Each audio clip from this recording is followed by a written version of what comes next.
जय Narayan all of you. जैसा कि हम लोगों ने अपने लीनियर इक्वेशन के पार्ट 1 में सारे कॉन्सेप्ट्स को कवर कर लिया था। अब कॉन्सेप्ट्स तो कवर हो गए, अब हमें क्वेश्चंस करने हैं। तो मैं कुछ 4-5 क्वेश्चन जो आपके सामने लिखे हुए बोर्ड पे, सब लोग पहले देख लो। बोर्ड पे ये 5 क्वेश्चन लिखे हुए हैं। मैं चाहूंगा सबसे पहले आप इसको कॉपी पे नोट कर लो, क्योंकि मैं इसे मिटा दूंगा अभी, क्योंकि मेरे पास स्पेस कम है। तो सबसे पहला question number 1, question number 2, question number 3 and question number 4। ये 4 क्वेश्चन हम करेंगे और ये काफी अच्छे क्वेश्चन हैं और ऑब्जेक्टिव क्वेश्चन है, मल्टीपल चॉइस क्वेश्चन। और पेपर भी आपका ऐसे ही होना है। 20 क्वेश्चन बोर्ड एग्जाम में आने हैं एमसीक्यूज। तो एमसीक्यूज करते कैसे हैं पहले हम उसको सीखेंगे, किसी भी एमसीक्यूज को करने का। और बिल्कुल अपने दिमाग में बैठा लो, लीनियर इक्वेशन का, पेयर ऑफ लीनियर इक्वेशन का एमसीक्यू सबसे आसान होता है बेटा, सबसे आसान होता है करना। तरीका क्या होता है एमसीक्यूज में? तो हमें ये देखना है कि हमें क्वेश्चन को सॉल्व कैसे करना है, कैसे टैकल करना है। पेपर कॉपी पे थोड़ी ना लिखना है, हमें लिखना कैसे, हमारा आंसर्स कैसे आ जाए। तो MCQs linear pair of linear equation के सबसे आसान काम है, सबसे आसान है, सबसे इजीएस्ट वे है। तो हम एक एक करके देखेंगे। मैं चाहूंगा सबसे पहले आप इसको अपनी कॉपी पे नोट कर लो। और कॉपी पे यदि आप नहीं नोट कर रहे हो तो आपके पास एनसीईआरटी एग्जाम प्लस एनसीईआरटी कोई दूसरा नहीं, उसका एक्सरसाइज 3.1, उसका 3.1 उसमें ये क्वेश्चंस है। तो मींस हम चलते हैं, सबसे पहले पहला क्वेश्चन चेक करते हैं। क्या करते हैं बेटा? फर्स्ट क्वेश्चन पे हम करते हैं। पहला क्वेश्चन आप पढ़ो पहले, the pair of linear equation. आपको एक पेयर ऑफ लीनियर इक्वेशन दिया है, ये इक्वेशन दिया है। यदि आप देखो, मैं मिटा रहा हूं बेटा, अब आपने अपनी कॉपी में नोट कर लिया होगा, तो मैं इसको मिटा रहा हूं क्योंकि मेरे पास स्पेस कम है। तो बेटा यदि आप देखो तो 2 लीनियर इक्वेशन आपको गिवन है। अब पूछ क्या रहा है, इसके यूनिक सोल्यूशन होंगे, एग्जैक्टली 2 सोल्यूशंस होंगे, इनफाइनाइट मेनी सोल्यूशंस होंगे या नो सोल्यूशंस होंगे। तो हमने आपको बताया था बेटा, जब भी ऐसे क्वेश्चन आपको मिले, यदि यूनिक सोल्यूशन है या इनफाइनाइटली मेनी सोल्यूशंस है या एग्जैक्टली 2 सोल्यूशंस है, तो 2 सोल्यूशन से तो हम बात ही नहीं करेंगे यहाँ पे, इससे तो हमें करना ही नहीं है। हमें करना है या तो नो सोल्यूशंस होगा, या तो यूनिक सोल्यूशन होगा, या इनफाइनाइटली मेनी होगा। तीनों में से कोई एक होगा। अब ये कैसे चेक करोगे कि कौन सा होगा सर? सबको प्रॉब्लम होगी। यदि आप देखो, थोड़ा ध्यान से देखो, यहाँ पे C1, यदि आप इसको कंपेयर करो, सबसे पहले क्या करोगे? कंपेयर करोगे, बोलोगे सर ये A1x plus B1y plus C1 is equal to 0। ये क्या है बेटा? A2x plus B2y plus C2 is equal to 0। यदि आप ध्यान से देखो तो आपको कुछ दिख रहा है यहाँ पे। C1 और C2 क्या इक्वल दिख रहा है बेटा? पहले C1 और C2 फोकस करो, क्या इक्वल दिख रहा है? नहीं दिख रहा है। बट यदि आप इन दोनों को देखो, ये वाला टर्म्स, ये पूरा टर्म्स और ये टर्म्स, तो आप ध्यान से देखो तो आप कुछ ऐसे लिख सकते हो, इसमें यदि -3 से मल्टीप्लाई करो तो इक्वल नहीं हो जाएगा, -3 से मल्टीप्लाई करो तो इक्वल नहीं हो जाएगा।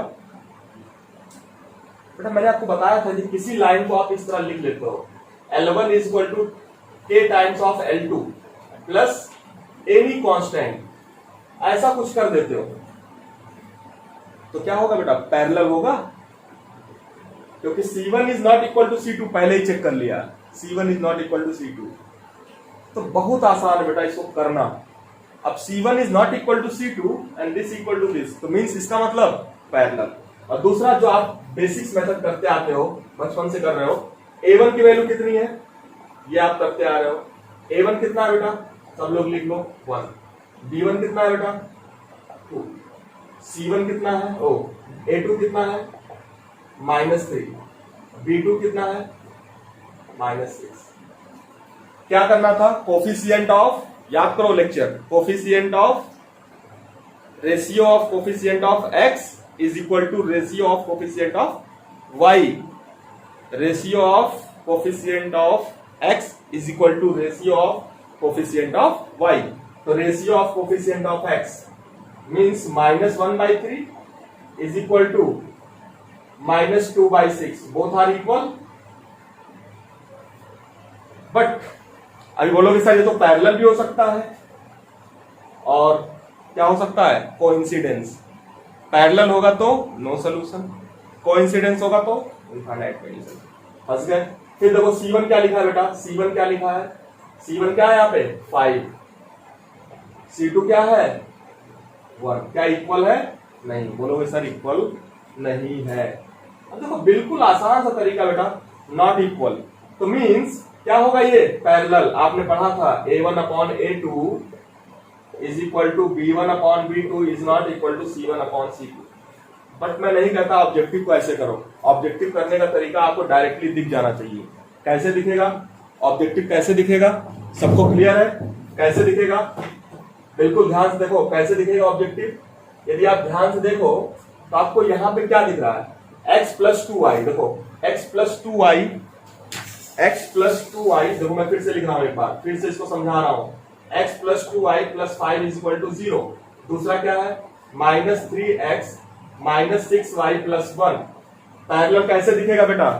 देखो इसके कोफिशिएंट को सेम करो तो क्या हो जाएगा? -3 -6 -15। अब आपको दिखा दोनों इक्वेशन सेम हो गई, मतलब पैरेलल होगा। और पैरेलल क्यों होगा? उसका रीजन क्या है? C1 और C2। C1 और C2 इक्वल नहीं है। इनका रेशियो इक्वल आएगा? कभी नहीं आएगा। तो बिल्कुल अपने दिमाग में इसको इस अप्रोच को रखो कि जैसे ही आपको क्वेश्चन देखो क्या मल्टीप्लाई करे कि इक्वेशन मिल जाए और C1 और C2 डिफरेंस आए, तो that is parallel line. Parallel मतलब बेटा नो सोल्यूशन। पैरेलल मतलब नो सोल्यूशन। लास्ट वीडियो बताया था पैरेलल मतलब नो सोल्यूशन। तो क्या आएगा इसका? No solution. तो आगे बेटा इसी तरह से हमें आगे बढ़ना है। हमारा पहला क्वेश्चन हो गया। अब क्वेश्चन नंबर 2 देखो कितना सा आसान है। क्वेश्चन नंबर 2 ध्यान देखो, a pair of linear equation in consistent the line will be. कल बताया था हमने, लेक्चर को रिवाइज करना है एक बार जाके, पार्ट 1 रिवाइज करना। कंसिस्टेंट कब होगा? हमने बताया था ऐसे ट्री बना के। कंसिस्टेंट कब होता है बेटा? जब सोल्यूशंस मिलेगा। सोल्यूशंस कब मिलेगा बेटा? दो फॉर्म में मिलेगा। कब मिलेगा? इंटरसेक्टिंग में मिलेगा और कोइंसिडेंस से मिलेगा।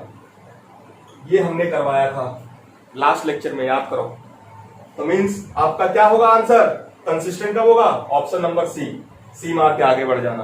अब देखो ऐसे ऑब्जेक्टिव क्वेश्चन आपको मिलेंगे और आपको लगता है कि हमें बहुत टफ टॉपिक करना पड़ रहा है। बेटा बिल्कुल आसान टॉपिक है। ऑब्जेक्टिव तो इसका कुछ है ही नहीं। यदि एमसीक्यू मिल रहा है, आपसे अच्छा सौभाग्य और किसी का नहीं है। लिखने में प्रॉब्लम होती है, बाकी तो इसके आंसर्स तो ऐसे निकालोगे चुटकी बजा के। क्वेश्चन नंबर 3 देखो, द पेयर ऑफ इक्वेशन। अब पेयर ऑफ इक्वेशन यहाँ पे ध्यान से देखना है, ये one of the best question है, काफी हॉट्स में आते हैं ये। Means high order thinking. अब प्रॉब्लम है, कुछ बोलेंगे सर ये इक्वेशन थोड़ी ना है, y equal to 0 y equal to -7 कौन सा इक्वेशन है? बेटा आपने पढ़ा होगा एक्स एक्सिस ये लाइन नहीं है क्या? बताओ ये लाइन है कि नहीं?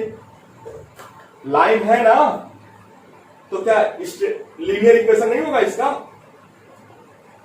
मैंने क्या बताया था, याद करो मेरा बेसिक्स लेक्चर। यदि कोई लीनियर इक्वेशन है तो स्ट्रेट लाइन होगा। लीनियर इक्वेशन है तो स्ट्रेट लाइन होगा, लाइन है तो स्ट्रेट लाइन होगा, लीनियर इक्वेशन होगा। इतना अपने दिमाग में बैठाओ। ये एक्स एक्सिस है तो इसका इक्वेशन क्या है बेटा? इसका इक्वेशन क्या है? y is equal to 0। अब क्या बोल रहा है बेटा? देखो second, y is equal to -7। अब -7 ऊपर जाओगे या नीचे जाओगे बेटा? -7 ऊपर जाओगे या नीचे जाओगे? कैसी लाइन होगी? याद करो 9th में आपको पढ़ाया गया होगा, y is equal to b is a straight line parallel to x axis. मतलब एक्स एक्सिस के पैरेलल कितने जाएगा? नीचे आएगा, क्योंकि y इज इक्वल टू -7। ये कैसी लाइन है बेटा? चलो बताओ ये कैसी लाइन है? पैरेलल लाइन है। कैसी है ये? पैरेलल है। पैरेलल में क्या होना चाहिए बेटा? No solution. क्या होगा यहाँ पे? No solution. D is the correct answer. क्या प्रॉब्लम है बेटा? आप ग्राफिकली अप्रोच अच्छी से कर सकते हो। ग्राफिकल मैंने पहले दिन ही बताया था, सबसे बेस्ट ऑप्शन होता है ग्राफिकल। अब क्यों ग्राफिकल बेस्ट होगा? भाई आप लोग बोलते हो सर ये ऐसा फॉर्म ही नहीं है, a1x b1y प्लस c1। अब करके दिखाओ इसको, इसमें करके दिखाओ, a1x plus b1y plus c1 करके दिखाओ, हमें समझ लेते थे हम आपको। a2x plus b2y plus c2 से करके दिखाओ इसको, फिर आपको प्रॉब्लम आएगी। 0/0 लिखोगे, अभी कुछ करोगे ऐसा? बेटा क्यों हम ऐसा ग्राफिकल अप्रोच, थिंकिंग अप्रोच, इसीलिए इसको बोलते हैं high order thinking question. Means y is equal to 0, y is equal to -7 is also a straight line. और स्ट्रेट लाइन कैसी होंगी बेटा? पैरेलल। पैरेलल का मतलब नो सोल्यूशन। समझ में आया? आज सिर्फ अपने दिमाग बैठा लो, एक कॉन्सेप्ट अपने दिमाग बैठा लो, नोट करके कहीं लिख लो। कभी भी जब ऐसे क्वेश्चन आए, सपोज आपको कभी भी ऐसे पेयर ऑफ लीनियर इक्वेशन आते हैं, कभी भी इन फ्यूचर कभी भी आपको ऐसे क्वेश्चन मिलते हैं, नोट में लिख लेना बेटा।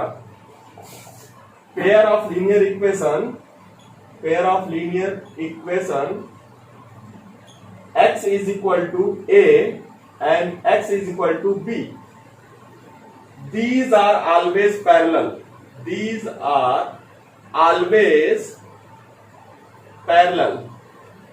पैरेलल का मतलब बेटा नो सोल्यूशन।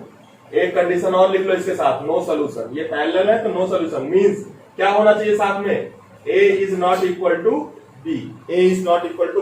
इसको अपनी जगह कहीं नोट करके रख लो। यदि x इक्वल टू a है, y इक्वल टू b है, this is the first part. Second क्या था बेटा, इसी तरह से y में भी आएगा। सेकंड में क्या लिखोगे बेटा, सेकंड में क्या लिखोगे, if pair of linear equation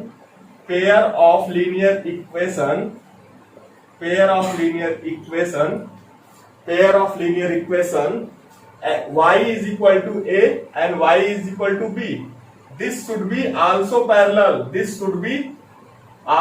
parallel। ये भी पैरेलल होंगे, आल्सो पैरेलल। क्यों पैरेलल होंगे बेटा, क्योंकि a is not equal to b, और पैरेलल होंगे तो क्या होगा, नो सोल्यूशन। तो इसका सोल्यूशन क्या होगा बेटा, नो सोल्यूशन। ये आपको करना है एग्जाम्पलर्स, इसीलिए मैंने आपको भेजा है, इसीलिए मैंने आपको ग्रुप में दे दिया है कि बेटा एनसीईआरटी एग्जाम्पलर्स कर लो। 15 क्वेश्चन है, यदि आप उन 15 क्वेश्चन को कर लेते हो तो फिर कोई भी बंदा कितना भी टफ बनाए पेपर, टफ नहीं हो सकता। कोई भी बनाए पेपर, कितना भी टफ बनाए, वो कभी टफ नहीं हो सकता। सिर्फ आपको कहने के लिए टफ लगेगा। अब आगे देखो बेटा, इधर the pair of equations, note कर रहे हो ना सब लोग? जो लोग नोट नहीं कर रहे हैं आगे आगे देखते रहें, पॉज करके रोकें और उसको नोट करें। The pair of equations x is equal to a and y is equal to b graphically represent line which are. ये ग्राफिकली क्या रिप्रेजेंट करेगा, parallel line, coincidence line, intersecting at a, b। अब आपको समझना होगा इसको, तो इसको भी आप ध्यान दो। सबसे पहले ग्राफ ड्रॉ कर सकते हो। a कुछ भी ले लो बेटा, a कुछ भी ले लो, a और b क्या है, कांस्टेंट है। a कुछ भी ले लो, पॉजिटिव ले लो, निगेटिव ले लो, जो लेना, जीरो ले लो, कुछ भी ले लो। तो x इक्वल टू क्या ले लें, कुछ भी ले लें, हमने ले लिया पॉजिटिव, तो क्या आ गया बेटा, ये x is equal to a। y is equal to b, क्या ले लें, पॉजिटिव या निगेटिव, पॉजिटिव ले लेते हैं। y is equal to b, positive का मतलब ऊपर की तरफ लाइन। तो ये कौन सी लाइन है, ये L1 है, और ये कौन सी लाइन है, L2 है। क्या रिप्रेजेंट कर रहा है, एक इंटरसेक्टिंग। ये कैसी लाइन है बेटा, इंटरसेक्टिंग लाइन है। कैसी लाइन है, इंटरसेक्टिंग लाइन। इसका सोल्यूशन क्या होगा, what is the solution of these two line, कौन बता लेगा बेटा, सबको पता होना चाहिए। a, b, x पर a लेंथ, y पर b लेंथ। तो means what is the solution, a, b। Means आप इसको ध्यान से देखो, ये इंटरसेक्टिंग लाइन है। इंटरसेक्टिंग लाइन भाई, जो ग्राफिकली, आप ग्राफिकली बहुत अच्छे हो गए हो, ये मैं मानता हूं। तो मीन्स ग्राफिकली अच्छे हो तो आप ये काम विदाउट एनी हेजिटेशन कर सकते हो। बताओ, पेन और पेपर की जरूरत पड़ेगी आपको, कभी नहीं पड़ेगी बेटा, ये होगा आंसर। तो आप एक पॉइंट और नोट कर लो अपनी कॉपी में, एक बेसिक्स और नोट कर लो, बेसिक्स नंबर 3, नोट 3। देखो बेटा, जब हम ऑब्जेक्टिव क्वेश्चंस करते हैं तो बेसिक्स हमारे पास बहुत आते हैं। जब हम वो करते हैं उसे बोलते हैं लेबोरियस एंड इसे बोलते हैं, नोट्स में लिख लो, if pair of linear equation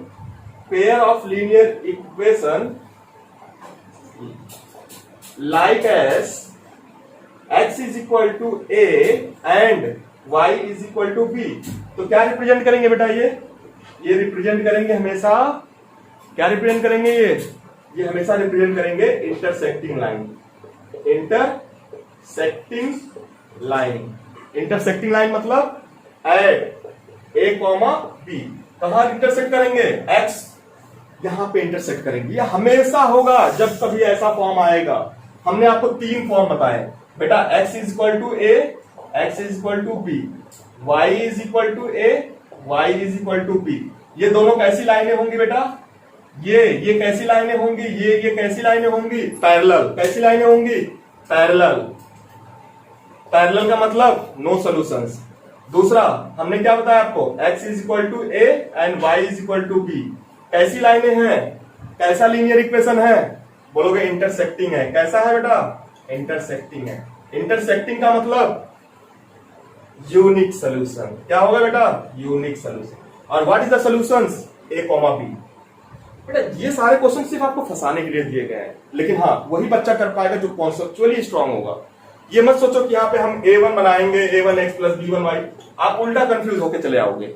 जो क्वेश्चन 10 मिनट का था वो 10 सेकंड का था, वो 10 मिनट लगा दोगे, फिर वो आपकी प्रॉब्लम्स आएगी। तो बेटा हम लोगों ने 4 क्वेश्चन किए और काफी अच्छे लेवल के किए हैं। हम चाहते हैं 2 क्वेश्चन और हम लोग कर लें, जो हमारे क्या कहते बोलते हैं ना कि हम सर सॉल्व कैसे करेंगे, हम कैसे अपने इक्वेशन को सॉल्व करेंगे। तो मैं आपके सामने एक क्वेश्चन लिख रहा हूं कि जितने भी लोग अभी तक सब्स्टिट्यूशंस एलिमिनेशंस को लेकर कंफ्यूज हो रहे हैं, बेटा सबसे आसान है लीनियर इक्वेशन करना, कुछ पढ़ना ही नहीं है और एमसीक्यू करने के लिए। कैसे? मैं आपको 2 क्वेश्चन करके दिखा रहा हूं क्या नहीं पढ़ना है। अब देखो यहाँ पे, जैसे मान लो हमें ये क्वेश्चन सॉल्व करना था और आ गया, बोल दिया सब्स्टिट्यूशन करो एलिमिनेशन। अब ऐसा तो बोलेगा नहीं, एमसीक्यू में तो कोई नहीं बोलने वाला कि बेटा सब्स्टिट्यूशन करो एलिमिनेशन करो, ऐसा कुछ भी कोई नहीं बोलने वाला आपको। तो देखो हम एक क्वेश्चन करते हैं, जैसे सपोज ये क्वेश्चन आपको आ गया 2x plus 4y is equal to 3 and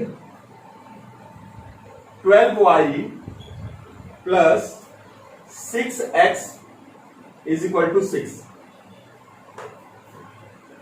अब बताओ इसमें सॉल्यूशंस होगा? सॉल्यूशंस होगा इसमें? चेक कर लो सब लोग। कैसे चेक कर सकते हो भाई? देखो यहाँ पे 2 है, यहाँ पे 4 है, क्या इन दोनों को सेम कर सकते हो? पहले ही सोचो, इसको भूल जाओ, इसको थोड़ी देर के लिए भूल जाओ। क्या ये इक्वेशन कुछ मल्टीप्लाई करने के बाद सेम हो जाएगा? सोचोगे हाँ सर 6 से मल्टीप्लाई करेंगे तो ये आ जाएगा।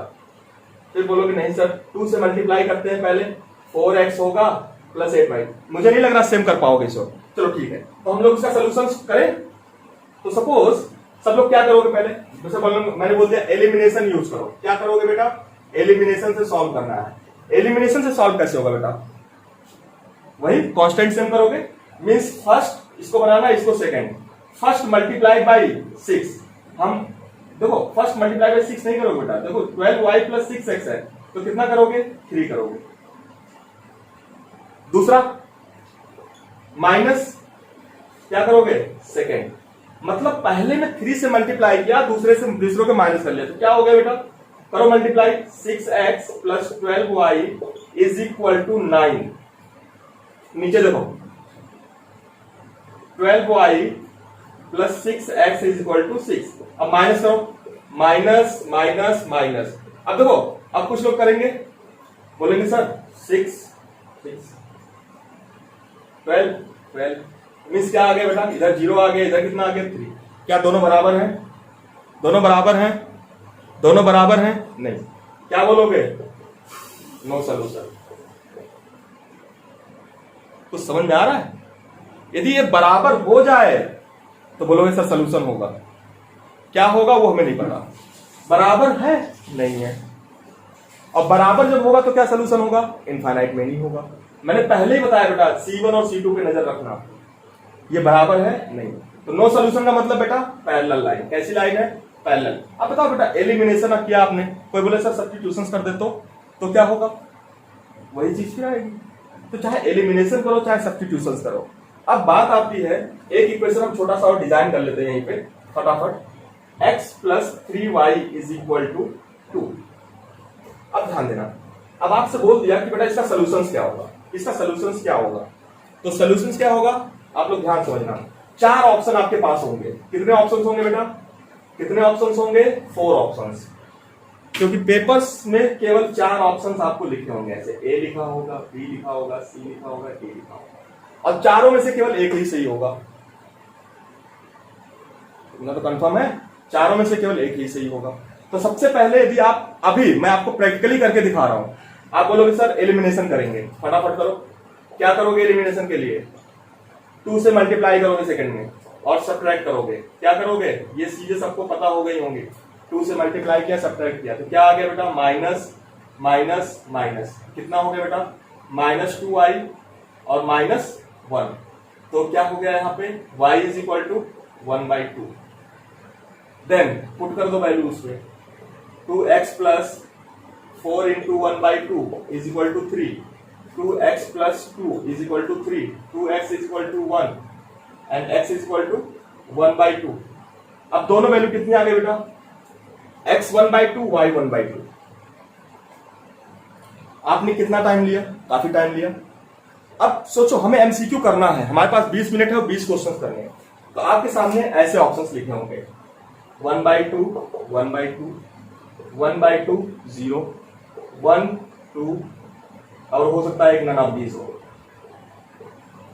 तो बेटा कुछ मत करना, सिंपल, जो इक्वेशन दोनों में सबसे आसान दिखे, जो दोनों में सबसे आसान दिखे, कोई भी ऑप्शन चेक कर लेना। इसको तो चेक ही नहीं करना है, इसको चेक कर लेना पहले। पुट करो यहाँ पे 1 प्लस 6, क्या 2 के इक्वल है, नहीं, दिस इज नॉट आंसर, कहानी खत्म। 1/2 इंटू 0, पुट करो बेटा, 1/2 प्लस 0 इज इक्वल टू 2, क्या बराबर है, नहीं। अब बचा क्या ये, अब चेक भी मत करना, अब सीधे करके चले जाना, पुट करना यहाँ पे। हाँ लेकिन ध्यान रखना, जब नन ऑफ दीज हो तो कोशिश करना चेक कर लेना, क्योंकि ये आपको प्रॉब्लम में डाल सकता है कभी भी। तो मींस यदि नन ऑफ दीज है तो चेक करेंगे, यदि चारों ऑप्शन है तो चेक करने की जरूरत नहीं है, फिर हमारा ये ऑप्शन हो जाएगा। अब चेक करके देख लेना एक बार, फटाफट यहाँ पे रखोगे, 1/2 प्लस 3/2 मीन्स कितना आ गया बेटा, 4/2 equal to 2, means this is correct answer. अब बताओ मैंने कोई एलिमिनेशन यूज किया, कोई सब्स्टिट्यूशन यूज किया, कोई क्रॉस मल्टीप्लीकेशन यूज किया, पूरा कॉन्सेप्ट ही खत्म हो गया। मैंने शुरू में बोला आपको लेक्चर स्टार्ट करने से पहले बेटा कि जब कभी लीनियर इक्वेशन आए एमसीक्यू में तो सबसे आसान काम होता है करना। 3 घंटे के पेपर में 20 एमसीक्यूज आ जाए, सपोज लीनियर के 10 आ जाए, तब तो फिर आपकी बल्ले बल्ले हो गई। फिर आपको क्या करना है, आपको तो डांस करना है वहां पे, बस ऐसे ही ABC सब करके चले आना। अब चलो देख लेते हैं क्वेश्चन और देख लेते हैं, थोड़ा सा और एक हॉट क्वेश्चन मेरे पास और है, फिर हम लोग उसके बाद आगे बढ़ेंगे। क्योंकि कुछ लोग बोलते हैं हमें सर ये नहीं आ रहा है, हम के की वैल्यू नहीं निकाल पा रहे हैं, तो ऐसा क्वेश्चन मेरे पास एक है, ऑब्जेक्टिव क्वेश्चन, मैं लिख रहा हूं कि वैल्यूज कैसे निकालते हैं, कहीं पे दिया है पैरेलल प्रूफ करने के लिए, तो देख लो इसको। फॉर व्हाट वैल्यू ऑफ के, इसको सब लोग नोट कर लो, ऐसे क्वेश्चन मिलेंगे आपको पेपर में। यही सब आते हैं बेटा, आज से नहीं, जब से एनसीईआरटी बना तब से यही सब आते हैं, कोई दूसरा नहीं आता कहीं से। फॉर व्हाट वैल्यू ऑफ के, फॉर व्हाट वैल्यू ऑफ के do the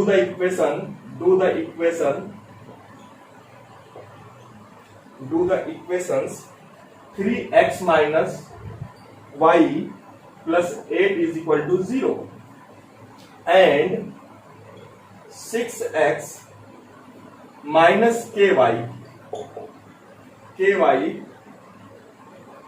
देखो, अब देखो ऐसे लिखा है, -16 लिखा है, अभी -16 लिखा है, एक में +8 लिखा है, तो इसका सबसे अच्छा तरीका बेटा क्या है, यहाँ पे +8 लिखा है ना, दोनों को एक टाइप का बना लो, एकदम सेम टाइप में। यहाँ पे अच्छा लग रहा है क्या -16, नहीं, इसको इधर ले लो, तो हम अभी से मॉडिफाई कर ले रहे हैं, +16 दोनों साइड। देखो RHS में 0 एक जगह है तो दोनों जगह 0 करो, एक जगह कांस्टेंट है तो दूसरी जगह भी कांस्टेंट करो, वो करना पड़ेगा। Represent coincident line, represents coincident line.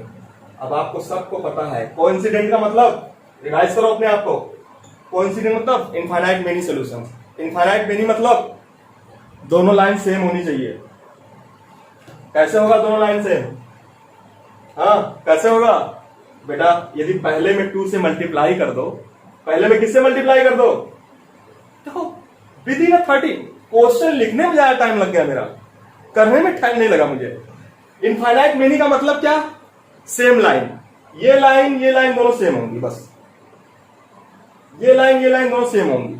Same कैसे होगा, सेम कैसे होगा, 2 से मल्टीप्लाई कर दो ऊपर वाले में, तो क्या आ गया, 6x minus 2i plus 16 is equal to 0. What is the k? What is the k? k is equal to 2. बताओ, अब 4 ऑप्शंस दिए हैं आपको, 4 ऑप्शंस क्या दिए थे बेटा, अब बताओ ये सब क्वेश्चंस आपको करने में कितना टाइम लगेगा बेटा, बिल्कुल आप फालतू में कहते हो कि हमारे पास टाइम कम पड़ गया। टाइम कभी कम नहीं होता, आपको आता नहीं करने। टाइम हमेशा सफिशियंट होता है बेटा। जब ऐसे क्वेश्चन में आप टाइम लगा दोगे A1/A2 करने में, B1/B2 करने में, तो फिर क्या होगा? टाइम तो लगेगा ना। यहां पे ये नहीं कह रहा है कि टाइम लगाओ, आप सीधे कॉन्सेप्ट समझो। कोइंसिडेंस का मतलब सेम लाइन, दो लाइंस गिवन है, सेम लाइन। सेम लाइन कब होगी? जब कुछ कांस्टेंट से मल्टीप्लाई कर दोगे, और जिस कांस्टेंट से मल्टीप्लाई करोगे वही आपको वैल्यू देने वाला है। एक बार चेक कर लेना, कहीं ऐसा ना हो गलत हो जाए, तो उससे आप अपना काम अच्छे से करिएगा। और एक क्वेश्चन और कर ले क्या इसी तरह? चलो एक क्वेश्चन और कर लेते हैं इसी तरह का, बिल्कुल सेम। आपको सपोज ये इक्वेशन दिया है, मैं सिर्फ इक्वेशन मिटा रहा हूं। ऐसे क्वेश्चन आया है, इसमें दिया हुआ है, कौन सा है बेटा? एनसीईआरटी एग्जाम प्लस, मैंने आपको ग्रुप में भेजा हुआ है। ग्रुप में आपके पास अवेलेबल है ये पीडीएफ। तो ये मान लो ये दिया है, क्या कहते हैं, CX - Y = 2। दूसरा दिया है 6X - Y - 2Y = 3। अब क्या कह रहा है? will have infinite many solution. These two linear equation will have infinite many solutions. Many solutions. अब ऑप्शंस में क्या दिया बेटा? ध्यान देना, 3, B दिया है -3, C दिया है -12, D दिया है नो वैल्यू। कोई वैल्यू नहीं है सी की, जिसके लिए इनफाइनाइट मेनी सॉल्यूशंस। बताओ कोई कर पाएगा इसको? भाई दोनों इक्वेशन सेम होना है, कैसे करोगे?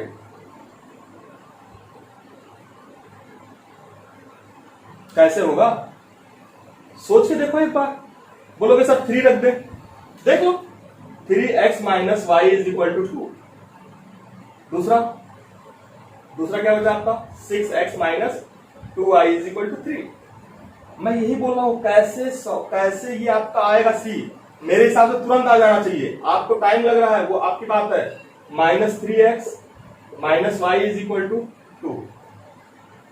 एंड तीसरा क्या है बेटा? -12x - y = 2। क्या ये तीनों इक्वेशन कभी इसको सेव कर पाओगे? इस फॉर्म में ला पाओगे? सोचो, हो पाएगा? हो पाएगा भाई? 2 से मल्टीप्लाई करोगे, बोलेगा हाँ सर 2 से मल्टीप्लाई करते हैं। यदि 2 से मल्टीप्लाई करोगे, हमें सबसे पहले पहला वाला ही दिख रहा है, 2 से मल्टीप्लाई करोगे तो क्या आएगा? 6x - 2y = 4। क्या 4 3 के इक्वल है? नहीं। फिर यहां पे करोगे, बोलोगे सर यहां मल्टीप्लाई करते -2 से कर दे। -2 से मल्टीप्लाई करोगे तो क्या आएगा बेटा? 6x + y + 2y। ये तो पूरा फॉर्म में चेंज हो गया, ये तो बिल्कुल पॉसिबल नहीं है जब -2 से किया। फिर यहां पे देखो बेटा, बोलोगे -1/2 से मल्टीप्लाई करें सर, तो -1/2 से करोगे तो क्या आ जाएगा? 6x - 1/2 से 6x + y/2 = 1 हुआ। क्या बोलोगे? No solutions. बेटा देखो, आप बिल्कुल एकदम स्मार्ट। ये इक्वेशन बन पाएगी कभी इन फ्यूचर में? नहीं बन पाएगी। तो इनफाइनाइट मेनी सॉल्यूशन तो आएगा ही नहीं, क्योंकि कोइंसिडेंस होना चाहिए। कोइंसिडेंस मतलब कोलिनियर होना चाहिए, कोलिनियर मतलब सेम होना चाहिए। बस कहानी खत्म।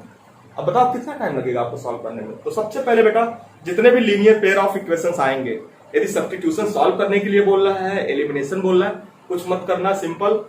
20 क्वेश्चन आ रहा है, 20 मिनट का टाइम है। टाइम आपके पास बहुत कम है, 20 मिनट्स में सारे क्वेश्चन यदि टैकल करने हैं तो ऑब्जेक्टिव से एंट्री करना, आंसर से एंट्री करना, वो ज्यादा बेहतर होगा, क्योंकि 20 क्वेश्चन करना that is difficult task in 20 minutes. Okay, thank you everyone. जय नारायण। I love you.